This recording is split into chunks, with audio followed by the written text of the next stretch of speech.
ने ये नहीं फरमाया कि सबको गुमराह कर दिया और पूरा अरब भी वहां कोई नाम लेने वाले नहीं, अक्सर।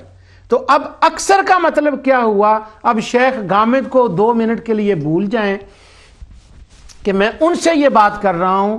मैं इस वक्त इस प्रोग्राम में तमाम नाजरीन से मुखातिब हूं।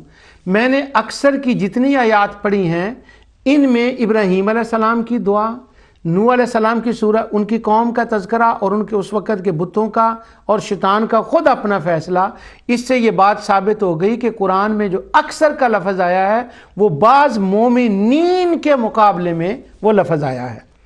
यहाँ पर मैं एक आपको अजीब बात बताऊँ, वो ये बड़े बड़े बंदे मुझे मिलते रहते हैं ज़िंदगी में और उनसे वास्ता पड़ता रहता है। एक बार किसी जगह पर मिलादुन नबी सल्लल्लाहु अलैहि वसल्लम का जलसा था न्यूपोर्ट